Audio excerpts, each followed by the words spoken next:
या व्हिडिओमध्ये सांगितलेली कथा, घटना, पात्र आणि ठिकाणं ही पूर्णपणे काल्पनिक किंवा लोककथांवर आधारित आहेत. कोणत्याही वास्तविक व्यक्ती, स्थळ किंवा घटनेशी यांचा संबंध नाही.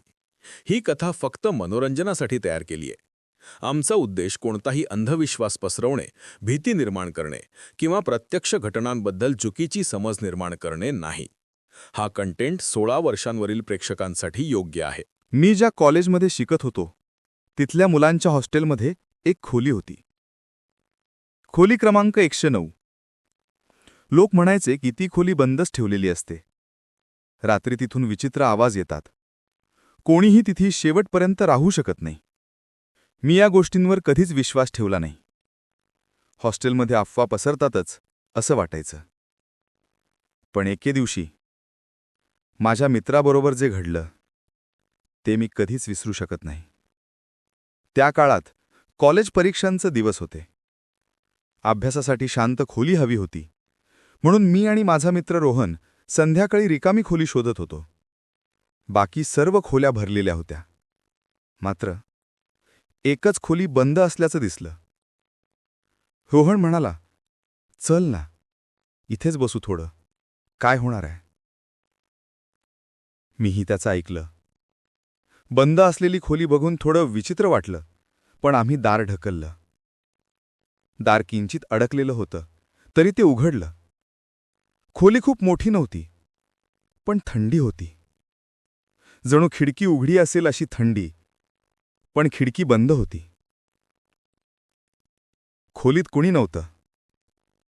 काही जुने बेड, काही कपाटं आणि कोपऱ्यात धूळ साठलेली. अभ्यास सुरू केला. सुरुवातीला काहीच विचित्र वाटलं नाही. सुमारे अर्ध्या तासानंतर अचानक कोणीतरी मागून असं म्हणाल्यासारखं वाटलं. दोघांनीही एकमेकांकडे पाहिलं. काही नाही, वारा असेल, असं रोहन म्हणाला. पण खिडकी बंद होती. पुन्हा शांतता. मला जाणवलं की खोलीत कोणीतरी आणखी आहे. एकदम न दिसणारं पण जाणवणारं अस्तित्व. मी रोहनला म्हटलं, "चल जाऊया, काहीतरी बरोबर वाटत नाही." तो हसला, "घाबरटेस." तो बोलून संपवतो ना संपवत खोलीतील सर्व बेड एकदम हलके हालायला लागले. मी घाबरलो. रोहनचा चेहराही उतरला. "चल निघूया," तो म्हणाला. आम्ही उठलो, पण दार आपोआप बंद झालं, जोरात. जणू कोणीतरी बाहेरून दार आपटल्यासारखं.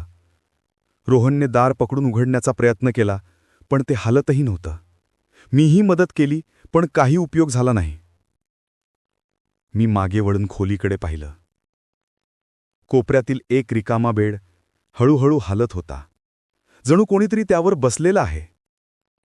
मी काही बोलणार तेवढ्यात त्या बेडच्या वरच्या बाजूने पांढरा चकाकणारा हात खाली लटकला. बोटं लांब, पण पूर्णपणे मानवी नसलेली. हात हळूच हलला आणि त्या हाताच्या दिशेने एक मंद आवाज आला. "का आलात?"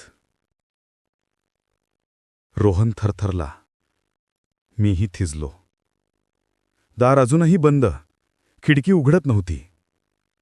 हात हळूहळू परत वर गेला आणि बेडवर कोणीतरी बसल्यासारखं वजन दिसू लागलं. गादी खाली दाबली गेली. जणू ती आकृती उठून उभी राहिली. माझ्या नजरेसमोर त्या बेडच्या कोपऱ्यात एक सावली हलली. ती सावली उंच होती, मानवीपेक्षा जास्त उंच, पण तिचा चेहरा दिसत नव्हता. रोहनने भीतीने ओरडला, "कोण आहेस तू?" त्या सावलीने किंचित हसल्यासारखं केलं आणि खोलीत रात्रीच्या वाऱ्यासारखा एक थंड आवाज पसरला. "ही माझी खोली." मी रोहनचा हात पकडला. दोघेही एकदम दाराला धडकलो. यावेळी दार उघडलं. जणू त्या शक्तीने आम्हाला बाहेर ढकललं. आम्ही धावत बाहेर आलो. डावीकडे उजवीकडे कोणीच नव्हतं. संपूर्ण कॉरिडॉर शांत. पण खोलीतून अजूनही हलकासा आवाज येत होता. पुन्हा येऊ नका. त्या दिवशी आम्ही हे वॉर्डनला सांगितलं.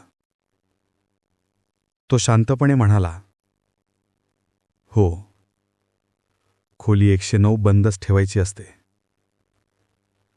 काही वर्षांपूर्वी त्या खोलीत एका विद्यार्थ्याने आत्महत्या केली. त्यानंतर जे कोणी तिथे झोपले त्यांनी सांगितलं की रात्री कोणीतरी त्यांच्या बेडजवळ उभा असतं.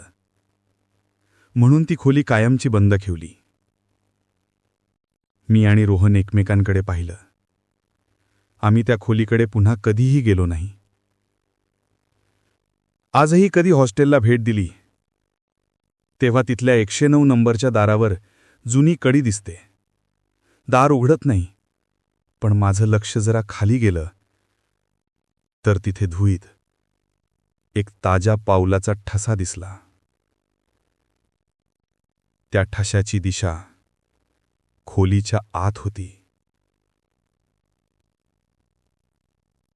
आणि मला तेव्हाच कळलं,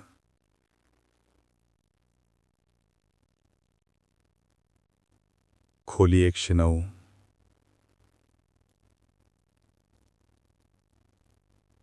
अजूनही रिकामी नाहीये. कथा आवडली असेल तर सबस्क्राईब करा. पुढच्या रहस्यासाठी तयार रहा.